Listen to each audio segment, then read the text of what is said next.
One of the more common questions I've received during the chocolate making courses is, how do you temper? People are curious about this process, how it's done.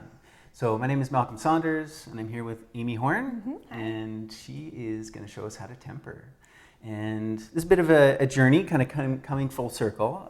Amy, you had taken one of my original chocolate making courses. I took the very first chocolate making course. The very first one. And this was years ago. I'd first moved back from Calgary. I'd been living and studying in Arizona at a retreat center and got really passionate about chocolate, of course. I mean, I think I always was. But this idea of being able to make it oneself. And I think at that time I called myself a chocolatier, which I've discovered maybe wasn't the most accurate description. You know, you and I would be considered chocolate makers. Chocolate makers. So a chocolate maker is someone who makes the chocolate from the grinder through the whole process. And a chocolatier is a person who makes bonbons, which we do also do that too. So a little bit of both. A little bit of both. Yeah. So this kind of home style, this movement of people creating their own chocolates in their own homes, it's fantastic. It's wonderful. We really want to connect people to the whole food that chocolate is and the goodness of all that it has, and making it yourself is just so much fun. And what you're going to share with us, because I mean you're a professional as well as just a home hobbyist chocolate maker as well. And you know, this idea of tempering, it almost like is this fine line between, you know, the home hobbyist and maybe the professional, delving into that realm. Definitely. So when you temper, you kind of get a little bit more professional results.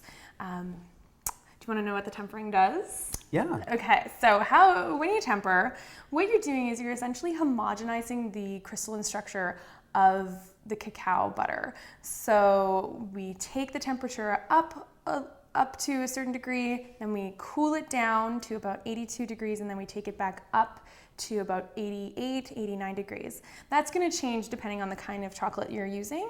Those are just the general numbers that we use here. So you can see, it sounds very sciencey. And again, I often say when people ask about tempering, you know, it's a little bit outside of what you need to do at home, but it's fun. You know, it's both an art as well as a science. You can understand intellectually those numbers, but really it comes down to a feel. So we're going to watch you temper. We're going to talk about the process and, you know, give you guys at home just that insight into this world.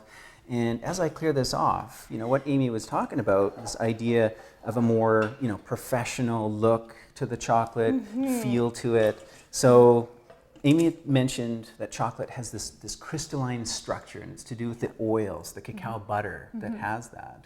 And the tempering process is basically a way to manipulate those crystalline structures into something that gives it a more solid shine, a more solid snap, shelf stability, just as what we do for our chocolate that we prepare that we'll sell in the shop, but not necessarily something we'll do every day for, you know, chocolate we'll be just consuming at home and enjoying.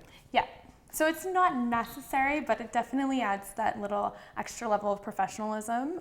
It'll add a sheen to the chocolate and make it a little bit more shelf stable at room temperature. And also it's just fun. It's kind of just fun to play with chocolate. It's this craft, right? The chocolate craft. Yes. Yeah. Okay, so I've got my chocolate here. I have it at about 114.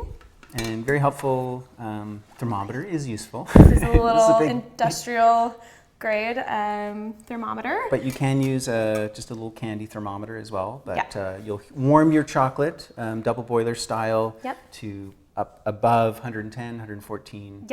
So basically when you've done that, you're melting all the crystals. So again, the cacao butter has different types of crystals in there. That first stage melts them all, it kind of clears the slate. And then now we're just going to homogenize through cooling. I'm just going to hold that. So I've got my granite slab here. Marble works. When I was doing this at home, I would actually just whip it right in my bowl with a thermometer in it. Thank you. Until it got down to a certain temperature. So I'm going to hold my heat gun in one hand and just move the chocolate around.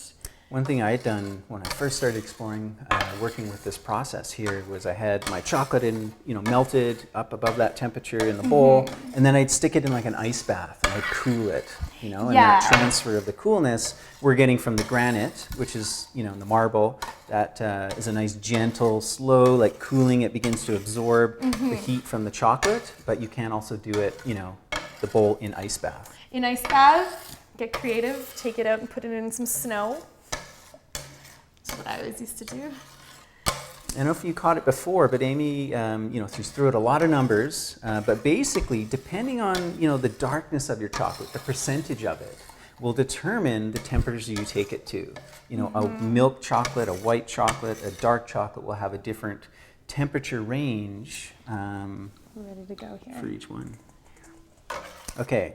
So basically, as you've had it on the slab, the temperature's dropped, it's cooled. Yep. Now that's allowing a certain kind of crystal to begin to form, the one that gives it the most desirable snap and shine. Now you're putting it all back in the bowl. I'm gonna put it all back in the bowl, and then I will heat it back up to about 89 degrees. And then it's ready to work with. All right. And so it's basically heating, cooling, warming again, just within that right range, depending on the percentage you're working with. And then you'll notice and again, that's kind of where that art form comes in. It's a feel of a process, it's a look where you'll see that chocolate begin to take on that quality of being tempered. Yeah. And then you can, dip things in it, you can pour it into bars, you can do what have you. So the process of then reheating this, you might put that back in your double boiler. Yep. Put it back in your double boiler, keep your thermometer in it. And stir it, Keep stirring it, and yeah, I guess that's it. There we go. And you can put that in, something like this tray or the little, mini hearts or seasonal things you can find at the craft store, whatever you have on hand that you want to present your chocolate in.